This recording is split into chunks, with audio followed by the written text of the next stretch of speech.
Okay, I've got these glasses that I'm using as a camera. I've took them off, so I'm gonna hold them like that. There's the camera right here. If I put them on my head, it seems like I'm always turning my head too fast and doing things. Sheila's over there at another cemetery trying to find Cotton Top's grave. And I came on over here to this one. There's all kinds of videos on YouTube about this one. It's not like I'm going to show you something amazing that you haven't seen before. But I'm at the grave of Octavia Hatcher. And you can YouTube her, Google her. Octavia Hatcher was the wife of James Hatcher. Now, that right there used to be her arm. That's their baby, Jacob. And that used to be her arm. That used to sit on her arm or something like that, from what I've seen. And they broke it off or something. But Octavia Hatcher, and here's her husband, James. Died in 1939. Now there's an interesting story to James.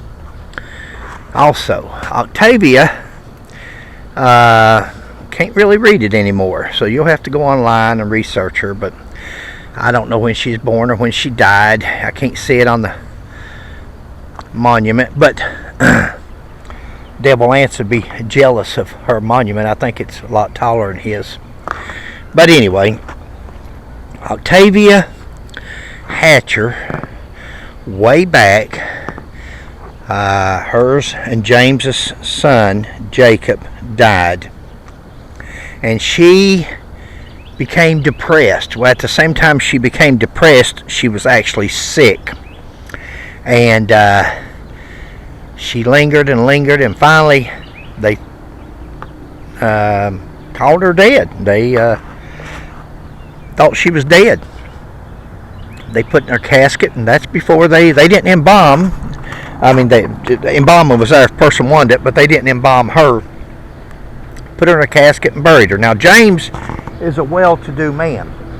James used to own the Pikeville Hotel, which was right down there where you could see up here at this cemetery. That's why he put her directly up here on this hill where he could see her. And you can be down there driving down Humbly Boulevard or the 2nd Street down there, whatever it is, and you can see her very very well. I swallowed a bug. And they buried her, and they no more buried her than a couple of days later somebody else got sick and went into a coma, somewhat like Octavia did. And they thought the lady was dead, and they checked her closer, and she came back too. I see Sheila way over there. And when she came to, they realized that the lady wasn't dead. She was just in a deep coma. And James started thinking, what if that happened to Octavia? What if that's what happened? So he digs her up. He gets a court order or whatever they needed, and they dug her up. And when they dug her up and they looked at the inside of the casket, she had torn the liner out of the casket. Her nails, her fingers was all messed up and distorted where she'd tried to dig out of that casket. And so she was actually buried alive. James got her another casket and reburied her, of course. Now, the story goes, makes sense, but I don't know if it's true. But James got so hung up and so leery and so afraid of being buried alive that he made a casket. And he put a pipe out. It sat down there in his hotel. He's had it on display. He put a pipe out the top of that casket with a bell on top of the pipe. And that pipe was long enough to reach up out of the ground. So the casket went in the ground, and the pipe come up out of the ground, and on top of that pipe was a bell. And they was to, when James died, they was to put his finger inside of a little knot on that twine that was in that pipe and put it on his finger. That way, if he was buried alive, he could just sit there and twitch that finger, and that bell would ring. And everybody, of course, out there has always heard, "Saved by the bell." And supposedly, that's where it came from. Saved by the bell is if you was be buried alive and you had that finger through that little twine, you could twitch that finger and that bell would ring and somebody would hear it and come running to you and dig you up. Now right over here, across the street there, way over there, you see Pikeville Medical Center, the big red building. That's the courthouse right there, the corner of the courthouse beside of it, that beige building. But if you look straight to the right of that big red building, Pikeville Medical Center, where that truck's going by, and that black truck right now, and that little dirty dip to the left, and then the big yellow building to the right.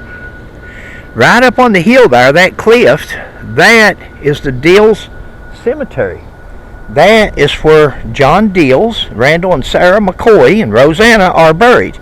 Right over top of that yellow building over there. That is the Dills Cemetery.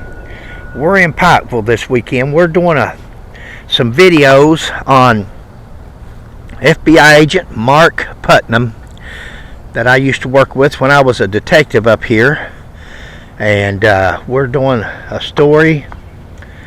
series of stories on FBI agent Mark Putnam, first FBI agent in the history of the FBI to be convicted of a homicide, of murder, be charged with murder.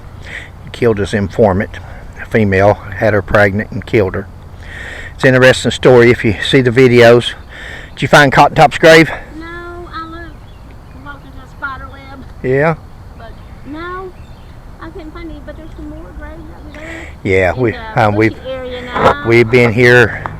We've been here years ago doing that, 2005, 2006.